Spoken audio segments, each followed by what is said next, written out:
Hello students, कैसे हो आप लोग? सभी मस्त हो? तो फिर हो जाओ तैयार पेपर डिस्कशन के लिए। आज अपन इलेक्ट्रोस्टैटिक्स के पार्ट सेकंड से जो इम्पोर्टेंट क्वेश्चंस है जो एग्जाम्स में आए हुए हैं पहले, वो अपन डिस्कस करने जा रहे हैं। तो इसमें है पहले क्वेश्चन नंबर 1 है, 5 electric dipoles are kept in a cube. Determine the outgoing electric flux from this cube. एक क्यूब है, उसके अंदर 5 इलेक्ट्रिक डाइपोल रखे हुए हैं। तो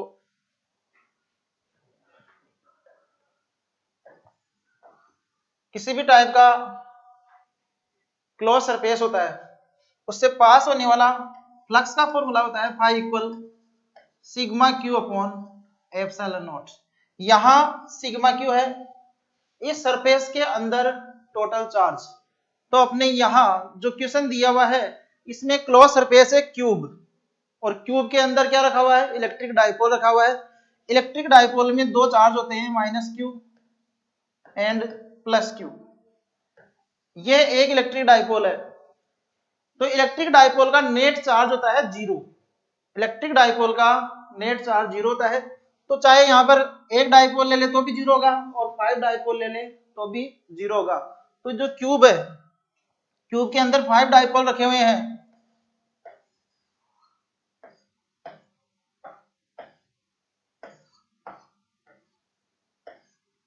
तो यहां माइनस क्यू और प्लस क्यू का कॉम्बिनेशन है। टोटल नंबर है इसके 5, मतलब 5 इलेक्ट्रिक डाइपोल है इसमें। तो सिग्मा क्यू क्या हो जाएगा? सिग्मा क्यू हो जाएगा जीरो। तो फ्लक्स भी क्या हो जाएगा? जीरो हो जाएगा।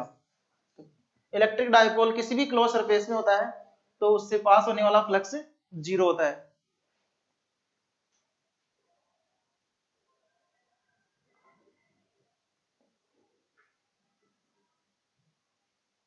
नेक्स्ट क्वेश्चन, ये भी इलेक्ट्रिक डाइपोल से रिलेटेड ही है, ये भी एग्जाम में आया हुआ है। An electric dipole of charge plus minus 1 microcoulomb is situated inside a spherical Gaussian surface of radius 1 centimeter. Find the value of electric flux emitted from the Gaussian surface. तो यहाँ जो Gaussian surface है इससे पास होने वाला flux पूछा जा रहा है। तो यहाँ ध्यान देना, जो फ्लक्स है वो फ्लक्स इसमें भी जीरो ही होगा। क्यों होगा जीरो? क्योंकि डाइपोल का नेट चार्ज सिग्मा क्यू हमेशा क्या होता है? जीरो होता है। तो फ्लक्स भी क्या हो जाएगा? जीरो। ठीक है, ये दोनों ही क्वेश्चन एग्जाम में पूछे गए हैं। तो कहीं पर भी यदि इलेक्ट्रिक डाइपोल के बारे में कोई क्वेश्चन आए तो फ्लक्स उसका क्या रहेगा? जीरो रहेगा। इलेक्ट्रिक डाइपोल किसी भी क्लोज सरफेस के अंदर होता है तो उसका नेट चार्ज जीरो होगा और फ्लक्स क्या हो जाएगा? जीरो हो जाएगा।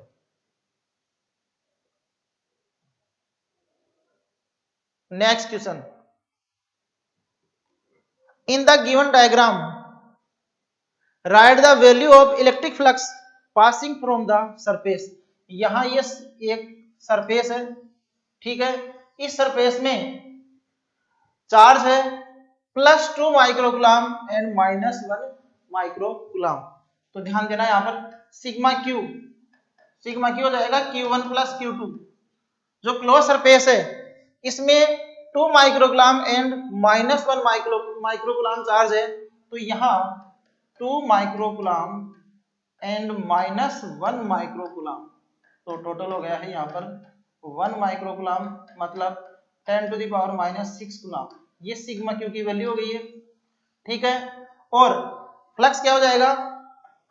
गॉस लॉ से फ्लक्स क्या होता है? Phi equal sigma Q upon epsilon naught. तो according to Gauss law sigma q equal 10⁻⁻6 and epsilon naught की वैल्यू भी पुट कर दो इसमें।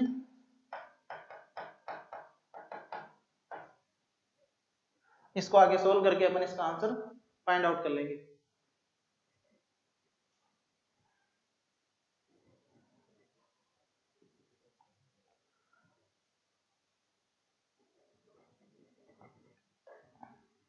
Next question, the radius of two conducting spheres are A and B। दो अलग अलग surface है जिनकी रेडियस दी हुई है अपन को, एक की A है और दूसरे सरफेस के लिए दी हुई है बी। ठीक है, what will be the ratio of electric field intensity at the surface on charging them with equal surface charge density. दोनों स्फीयर के ऊपर चार्ज डेंसिटी सेम है, इसके ऊपर भी सिग्मा है चार्ज डेंसिटी और इसके ऊपर भी सिग्मा है, सरफेस चार्ज डेंसिटी दोनों के ऊपर इक्वल है। अब ध्यान देना, यहाँ इस क्वेश्चन में जब चार्ज डेंसिटी दी हुई है तो इलेक्ट्रिक फील्ड इंटेंसिटी का फॉर्मूला होगा। यहाँ पर कौन सा फॉर्मूला अप्लाई करेंगे इसमें, किसी भी सरफेस के पास में इलेक्ट्रिक फील्ड, कोई भी सरफेस है उसके पास में इलेक्ट्रिक फील्ड होता है E equal sigma upon epsilon naught. तो यहाँ दोनों का सिग्मा सेम है तो फर्स्ट वाले का भी और सेकंड वाले का भी E1 E2 सेम होगा, तो यहाँ पर आंसर आएगा इसका 1/1। यहाँ ध्यान देना, कई स्टूडेंट यहाँ मिस्टेक करते हैं। इलेक्ट्रिक फील्ड का एक फॉर्मूला और होता है E equal KQ upon R square, जहां R क्या है, रेडियस है, स्फीयर की क्या है, R रेडियस है यहाँ पर। तो इस फॉर्मूले को अप्लाई तब करेंगे जब अपने पास Q हो, जब Q गिवन हो तब ये फॉर्मूला लगाएंगे। यहाँ Q नहीं देकर सिग्मा दे रहा है और सिग्मा भी दोनों का क्या है, सेम है, तो सिग्मा के फॉर्म में यहाँ पर इलेक्ट्रिक फील्ड का फॉर्मूला होता है E equal sigma upon epsilon naught. तो इस क्वेश्चन में ध्यान देना, यहाँ पर जल्दबाजी में मिस्टेक नहीं करें। यहाँ चार्ज डेंसिटी दिया हुआ तुम्हारे को, ठीक है, यहाँ चार्ज डेंसिटी है, तो इसके अकॉर्डिंग इसका रेशियो क्या रहेगा, 1:1 रहेगा।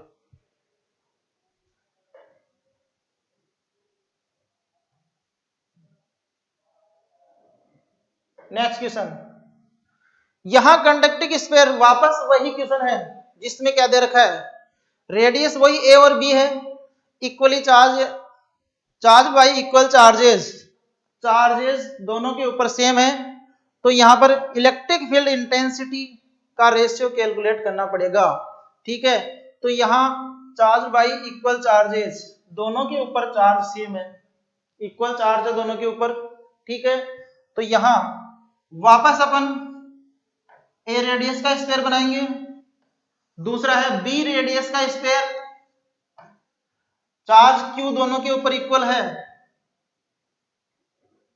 अब की बार क्यू दिया हुआ है, सिग्मा नहीं दिया हुआ है, तो यहां क्यू के फॉर्म में इलेक्ट्रिक फील्ड का फॉर्मूला होता है K Q upon are square. R यहां पर रेडियस है, तो अपन फर्स्ट वाले स्फीयर के लिए E1 इक्वल हो जाएगा के क्यू अपॉन ए स्क्वायर। ठीक है, दूसरे वाले के लिए हो जाएगा E2 equal K Q upon B square. यहाँ रेडियस दोनों की अलग अलग है लेकिन क्यू यहाँ पर सेम है, तो E1 अपॉन E2 दोनों का रेशियो यहाँ पर होगा बी स्क्वायर अपॉन ए स्क्वायर। तो ये दोनों ही क्वेश्चन बोर्ड एग्जाम के लिए इंपॉर्टेंट है। क्यों है, क्योंकि दोनों में कंफ्यूजन हो सकता है तुम्हारे को।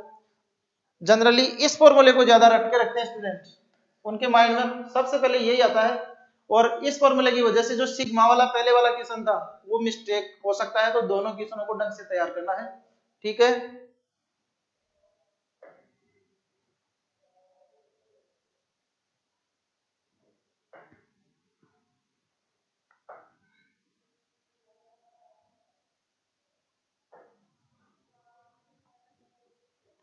a charge q is closed inside a spherical surface of radius r. If the radius is half, then what would be the change in the electric flux passing through the surface? अगर radius को half कर दिया गया, radius क्या कर दी गई, half कर दी गई, तो फ्लक्स क्या होगा। ध्यान देना, यहाँ पर ये अपन ने सरफेस ले लिया कोई भी,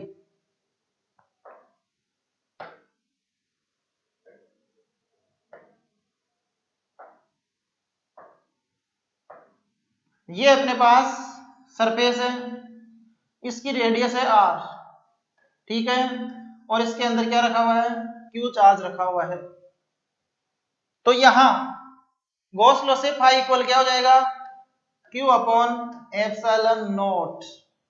अब क्या कर रहा है, इसकी रेडियस हाफ कर दी गई है मतलब रेडियस हो गई है r/2, रेडियस हाफ हो गई, यहाँ पर r/2 हो गई है, और चार्ज q है, तो फाई की वैल्यू, फ्लक्स क्या होता है, जो भी सरफेस है उसके अंदर स्थित टोटल चार्ज यहाँ पर भी क्या है, q ही है, q/ε0 होगा इसका आंसर। तो ध्यान देना यहाँ पे, जो गॉस लॉ होता है उसमें अपन जो भी गॉसियन सरफेस लेते हैं, क्लोज सरफेस लेते हैं, उससे पास होने वाला फ्लक्स जो सरफेस है, सरफेस की न तो इसकी साइज पे डिपेंड करता है, ठीक है, और न शेप पर डिपेंड करता है। आप इसकी शेप चेंज कर दोगे, इस टाइप से कर दोगे, और फिर भी इसके अंदर क्यू चार्ज रख देंगे, तो आंसर अपना सेम ही रहेगा। तो गॉसियन सरफेस से पास होने वाला फ्लक्स गॉसियन सरफेस की शेप और साइज पर डिपेंड नहीं करता है। तो ध्यान रखना यहाँ पर, गॉस लॉ के अकॉर्डिंग अगर साइज को हाफ कर दे अपन, या साइज डबल कर दे या ट्रिपल कर दे, तो फ्लक्स पे कोई इफेक्ट नहीं पड़ेगा, क्योंकि चार्ज सेम है, पहले भी चार्ज क्यू ही था, अब भी चार्ज क्यू ही है। तो यहाँ आंसर इसका q/ε0 रहेगा। तो फ्लक्स में कोई चेंज नहीं होगा। ये कह रहा है कि what would be the change in the electric flux passing through the surface, तो फ्लक्स में कोई चेंज नहीं होगा, फ्लक्स सेम रहेगा, इसका आंसर ये है।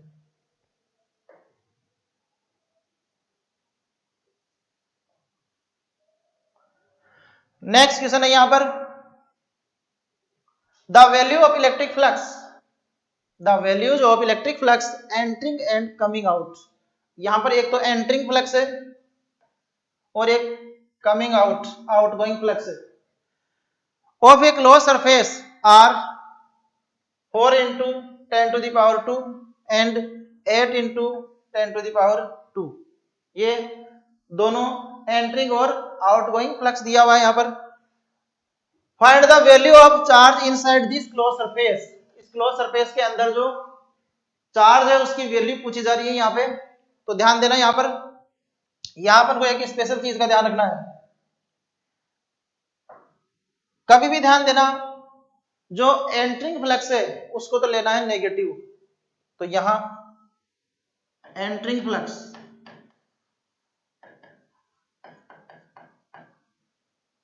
क्या लेना है, नेगेटिव।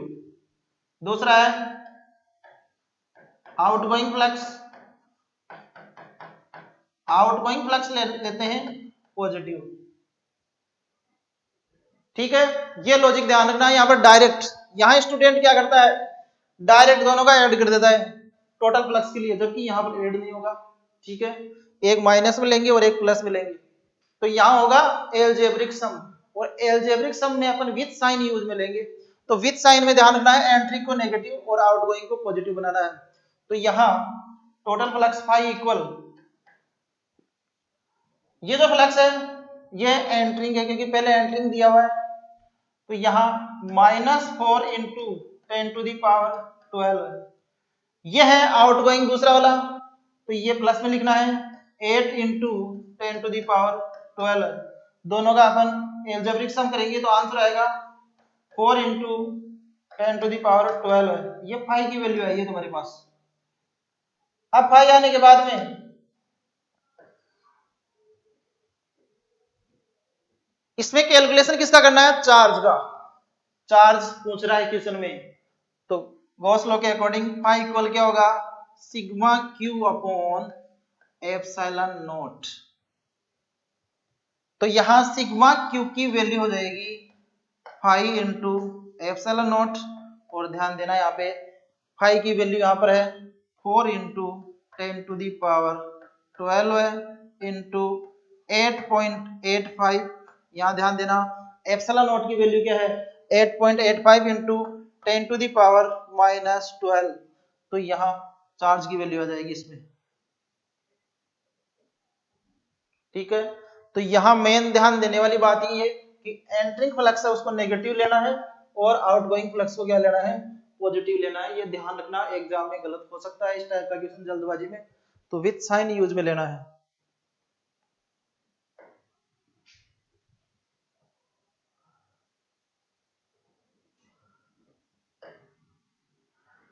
नेक्स्ट क्वेश्चन में दिया हुआ है an area of 5 into 10 to the power -3 J cap. Area एक ऐसी क्वांटिटी होती है जो वेक्टर भी होता है और स्केलर भी होता है, ध्यान देना। तो यहाँ एरिया वेक्टर फॉर्म में दिया हुआ है, जे के है यहाँ पर A equal 5 into 10 to the power minus 3 J K metre square, ये दिया हुआ है।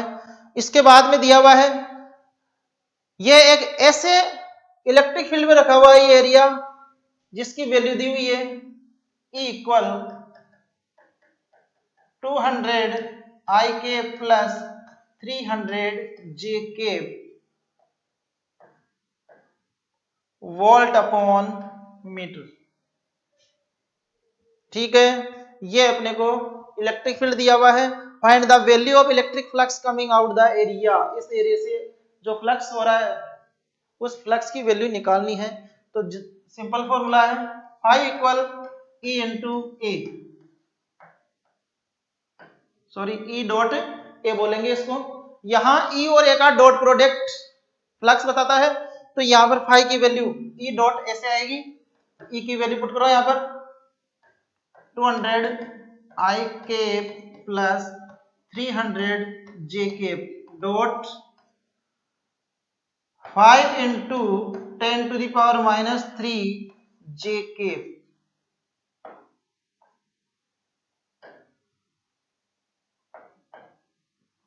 5 into 10 to the power minus 3 J K. अब डॉट प्रोडक्ट में तुमने पढ़ रखा है कि जब डॉट प्रोडक्ट करते हैं दो अलग अलग वेक्टर्स का, तो मल्टीप्लाई करते समय जो आई कैप का कोफिशिएंट है वो आई कैप वाले से मल्टीप्लाई होता है, जे कैप का कोफिशिएंट है वो जे कैप वाले से मल्टीप्लाई होता है। तो यहाँ केवल इधर जे कैप है तो इधर केवल जे कैप से ही मल्टीप्लाई होगा। आई कैप के लिए इधर आई कैप नहीं है तो आई कैप वाला यहाँ मल्टीप्लाई नहीं होगा। तो ध्यान देना यहाँ पे फाई इक्वल 300 को किससे मल्टीप्लाई करेंगे 5 into 10 to the power minus 3। तो सोल्व कर लेना इसको आगे, ये हो जाएगा 150 volt into metre.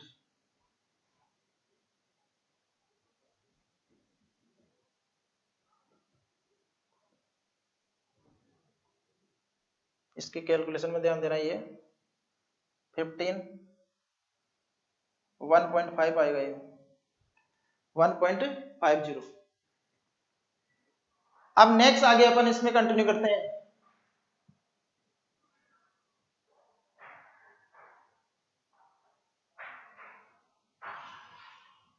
Next an electric, sorry यहां पर इस क्वेश्चन में थोड़ी सी मिस्टेक है, यहां कर लेना एन इलेक्ट्रॉन। क्या करना है यहां पर an electron revolve around an infinite positive linear charge in a circular orbit of radius 0.5 meter if the linear charge density is 18.2 into 10 to the power minus 10 coulomb upon meter, then find the speed of the electron। यहां देखो ध्यान देना, linear charge है अपने पास, linear charge, और ये linear charge भी कैसा है पॉजिटिव टाइप का है, और इनफाइनाइट लेंथ है इसकी, इसकी लेंथ इनफाइनाइट है, इनफाइनाइट तक जाएगा ये। इसके अराउंड एक इलेक्ट्रॉन है जो रिवॉल्व कर रहा है इसके चारों तरफ।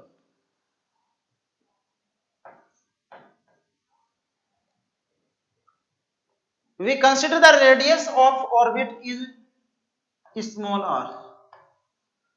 यहाँ रेडियस ऑफ ऑर्बिट क्या है स्मॉल r है, ठीक है। स्मॉल r की वैल्यू दी हुई है 0.5 मीटर, स्मॉल r यहाँ पर 0.5 मीटर है।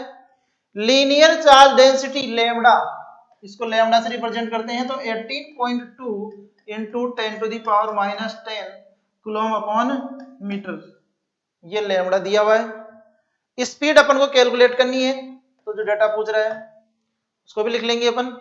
मास ऑफ इलेक्ट्रॉन भी दिया हुआ है, तो मास ऑफ इलेक्ट्रॉन कितना है यहाँ पर 9.1 into 10 to the power minus 31 kg। ये तुम्हारे पास डेटा गिवन है इसमें। तो ध्यान देना, कोई भी पार्टिकल सर्कुलर पाथ पर मूव करता है तो सर्कुलर पाथ पे मूव करने के लिए सेंट्रीपेटल फोर्स रिक्वायर्ड होता है। और ये जो सेंट्रीपेटल फोर्स है ये अलग अलग फोर्स में से कोई भी हो सकता है। जैसे मान लो कोई पार्टिकल अर्थ के अराउंड चक्कर लगा रहा है, अर्थ के अराउंड रिवॉल्व कर रहा है, तो वहां पर ग्रेविटेशन फोर्स होगा। यहाँ चार्ज के अराउंड है तो यहाँ पर इलेक्ट्रिक फोर्स किसकी तरह बिहेव करेगा, यहाँ पर सेंट्रीपेटल फोर्स की तरह। तो यहाँ ये इलेक्ट्रॉन इस लीनियर चार्ज के अराउंड रिवॉल्व करेगा, तो रिवॉल्यूशन की वजह से यहाँ रिवॉल्व तब होगा रिवॉल्व जब यहाँ पर सेंट्रीपेटल फोर्स हो। तो सेंट्रीपेटल फोर्स यहाँ पर इलेक्ट्रिक फोर्स से मिलेगा।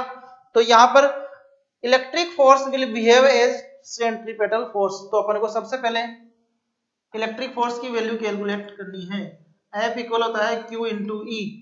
ध्यान देना, यहाँ पर सेंट्रीपेटल फोर्स की डायरेक्शन किधर होती है, सेंटर की तरफ होती है। तो यहाँ इलेक्ट्रॉन पे चार्ज नेगेटिव होगा और इस पर है पॉजिटिव चार्ज, तो पॉजिटिव और नेगेटिव में अट्रैक्शन होगा। तो यहाँ ये जो फोर्स लगेगा इलेक्ट्रिक, ये किधर लगेगा, सेंटर की तरफ ही लगेगा। लेकिन यहाँ अपन केवल मैग्नीट्यूड लेंगे, ठीक है। तो मैग्नीट्यूड, इस फोर्स का मैग्नीट्यूड हो जाएगा, चार्ज तो हो जाएगा स्मॉल ई, और इलेक्ट्रिक फील्ड किसकी वजह से होगा, इस लीनियर चार्ज की वजह से। तो इलेक्ट्रिक फील्ड का फॉर्मूला होता है लीनियर चार्ज की वजह से। जब इनफाइनाइट लेंथ का लीनियर चार्ज होता है तो उससे r डिस्टेंस पे इलेक्ट्रिक फील्ड होता है 2k लैम्डा अपॉन r। तो यहाँ 2k लैम्डा अपॉन r हो जाएगा।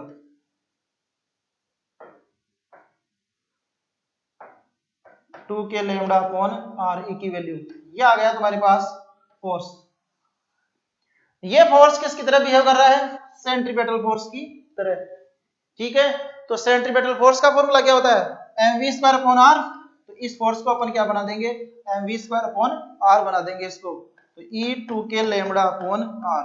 अब ध्यान देना, यहाँ पर आर से आर तो क्या हो गया, इसमें इस आर से ये वाला आर क्या हो गया, कैंसिल हो गया है।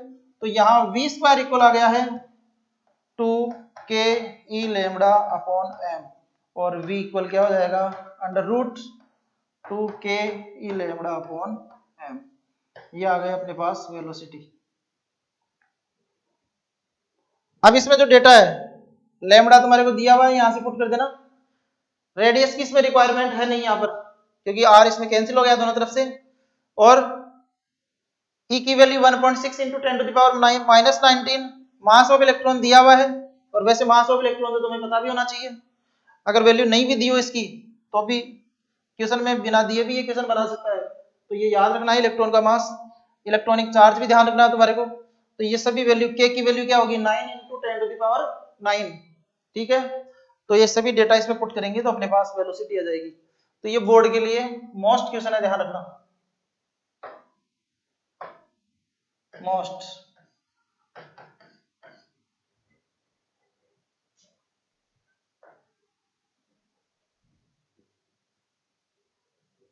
नेक्स्ट है क्वेश्चन नंबर 10।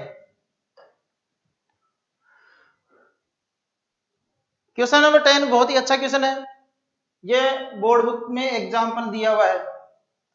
यहां है on a thin ring of radius capital R, charge Q is uniformly distributed. इसके ऊपर चार्ज क्यू है और रेडियस इसकी कैपिटल आर है। Find the intensity of electric field at a point on the axis of the ring at a distance x from the center. Explain the result obtained for x is very very greater than capital R। इस question का अपन derivation करेंगे, ये ring के लिए है question.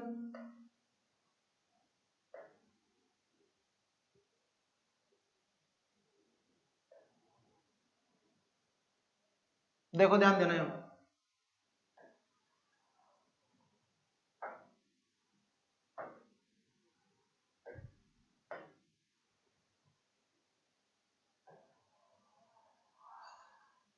ये एक ring है जिसके ऊपर है चार्ज क्यू।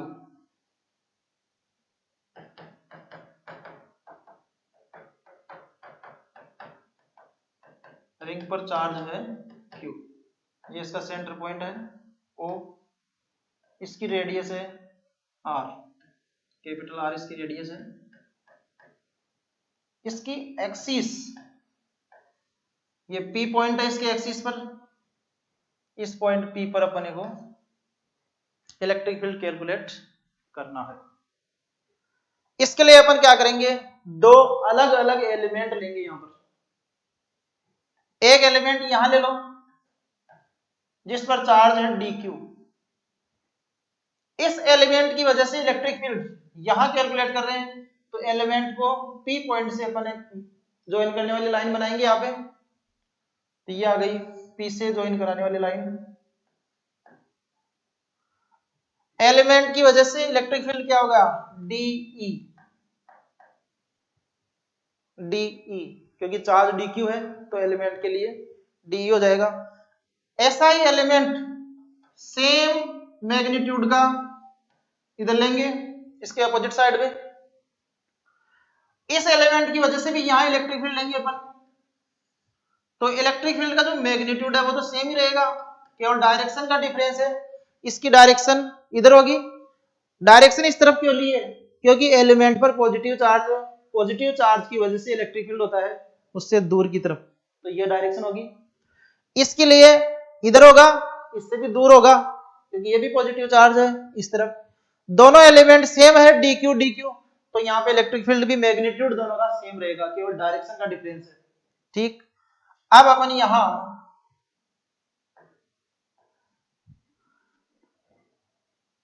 ये वाला एंगल थीटा है, तो ये एंगल क्या होगा, थीटा होगा। और ये थीटा है तो ये भी क्या होगा, थीटा होगा। ये भी थीटा होगा, एंगल सेम होगा दोनों का। इस डी के कंपोनेंट लेंगे अपन।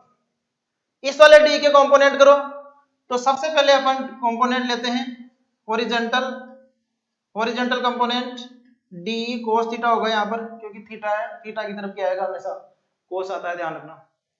दूसरा कंपोनेंट इस तरफ होगा, इसके परपेंडिकुलर, ये होगा डी साइन थीटा। इस डी का भी कंपोनेंट लेंगे अपन, थीटा है यहाँ पर, तो थीटा की तरफ क्या होगा, डी कोस थीटा। इधर कंपोनेंट होगा वो डी साइन थीटा हो जाएगा। अब ध्यान देना यहाँ पे, ये दोनों कंपोनेंट सेम है मैग्नीट्यूड में, केवल डायरेक्शन का डिफरेंस है। एक की डायरेक्शन अपवर्ड डायरेक्शन है, एक की डाउनवर्ड डायरेक्शन है। तो अपवर्ड और डाउनवर्ड डायरेक्शन दोनों एक दूसरे को कैंसिल आउट करेगी, तो ये दोनों इलेक्ट्रिक फील्ड नहीं देंगे। इन दोनों की वजह से इलेक्ट्रिक फील्ड क्या होगा, जीरो होगा। ये इलेक्ट्रिक फील्ड दोनों, ये दोनों एक ही डायरेक्शन में है, ये दोनों एक ही डायरेक्शन में है, तो ये दोनों ऐड हो जाएंगे। इसका मतलब इन दोनों की वजह से अपन को इलेक्ट्रिक फील्ड मिलेगा। ठीक है, तो यहां इससे क्या रिजल्ट आ रहा है, इससे रिजल्ट आ रहा है कि अपने को इंटीग्रेशन करना है तो डी कोस थीटा का करो, क्योंकि डी कोस थीटा यहाँ पर ऐड हो रहा है, बाकी डी साइन थीटा तो क्या हो रहा है, कैंसिल आउट हो रहा है। ठीक है, तो यहां सबसे पहले डी की वैल्यू निकालो। डी किसकी वजह से है, डी क्यू की वजह से। तो ये वाली डिस्टेंस कैपिटल आर है, ये एक्स है, तो ये वाली डिस्टेंस हो जाएगी root R square plus x square. ये डिस्टेंस हो गई यहां से लेकर यहां तक। अब डी क्या है, डी क्यू की वजह से है इलेक्ट्रिक फील्ड, तो के डी क्यू अपॉन यहां से यहां तक की डिस्टेंस है उसका स्क्वायर, तो यहां से यहां तक की डिस्टेंस है root R square plus x square, तो इसका स्क्वायर कर दो, तो R square plus x square. ये क्या आ गया अपने पास, ये आ गया डीई।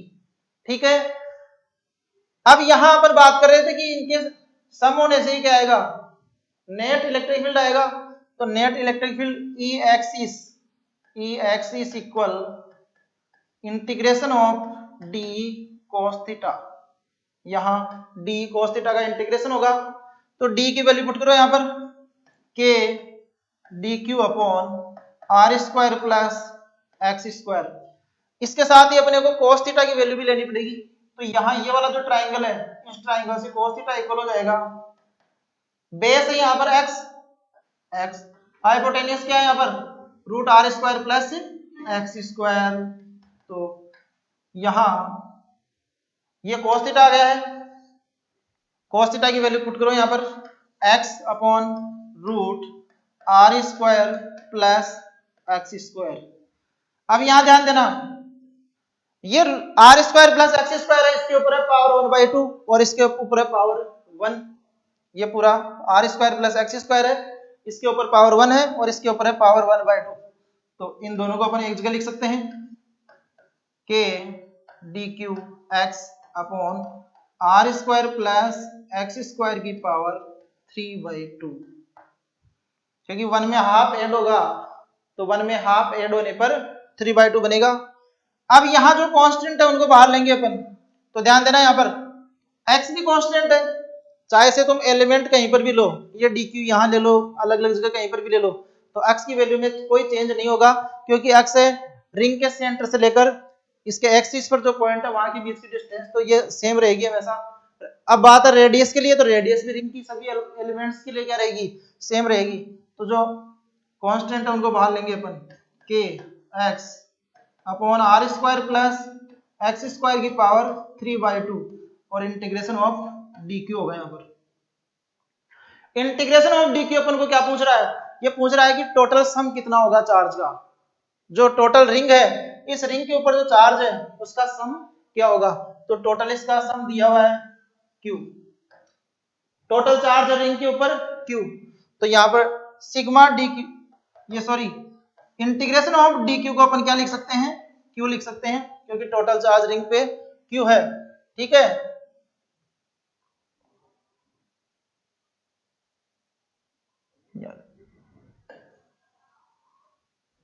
तो वैल्यू पुट करो इसमें, E axis equal k x आएगा ही q upon are square plus x square की पावर 3/2, तो ये इसका आंसर हो गया है। अब बात ये है, यहां पर क्वेश्चन और पूछ रहा था ये कि x is very very greater then, यहां ये अपने को पूछ रहा है कि x is very very greater than r, x की वैल्यू बहुत ज्यादा है, तो अपने पास जो आंसर आया है वो है E X is equal K Q X upon are square plus x square की power 3/2, K Q X upon are square plus x square की पावर 3/2। x की वैल्यू r से बहुत ज्यादा है, x is very very greater than r, तो यहां ध्यान देना R square plus x square approximate equal X square की होगा। क्यों, क्योंकि x के रेस्पेक्ट में r बहुत स्मॉल है, तो x के रेस्पेक्ट में r बहुत स्मॉल है तो अपन r को नेग्लेक्ट कर देंगे, तो यहाँ x ही बचेगा, तो यहाँ स्क्वायर है तो क्या आ जाएगा x स्क्वायर, तो इस क्वांटिटी की जगह अपन क्या लिख देंगे, इसकी जगह अपन एक्स स्क्वायर ही पुट करेंगे, तो ई X is equal K Q X upon इसकी जगह केवल एक्स स्क्वायर रख दो, एक्स स्क्वायर, और ऊपर पावर 3/2 है वो ऐसे कैसे आएगी। अब जब पावर के ऊपर पावर है तो पावर मल्टीप्लाई हो जाएगी, तो के क्यू एक्स यहां मल्टीप्लाई होगी पावर तो 2 कैंसिल हो जाएगा अपॉन एक्स क्यूब, अब ऊपर एक एक्स है नीचे एक्स क्यूब है तो ये एक्स भी कैंसिल होगा, तो के क्यू अपॉन एक्स स्क्वायर होगा, तो ई X is equal K Q upon x square.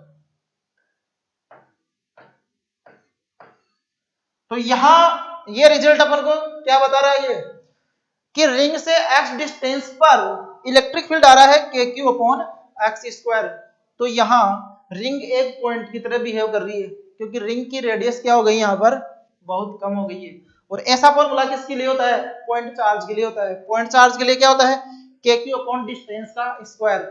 ठीक है, तो रिंग यहाँ पर किसकी तरह बिहेव कर रही है, पॉइंट की तरह बिहेव कर रही है। पॉइंट की तरह क्यों कर रही है, क्योंकि उसकी रेडियस बहुत कम है, किसके कंपेरिजन में, डिस्टेंस एक्स के कंपैरिजन में।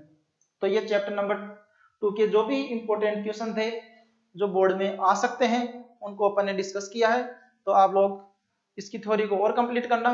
कल अपन चैप्टर नंबर 3 डिस्कस करेंगे जिसको तुम्हें पहले ही पढ़ के आना है। All the best.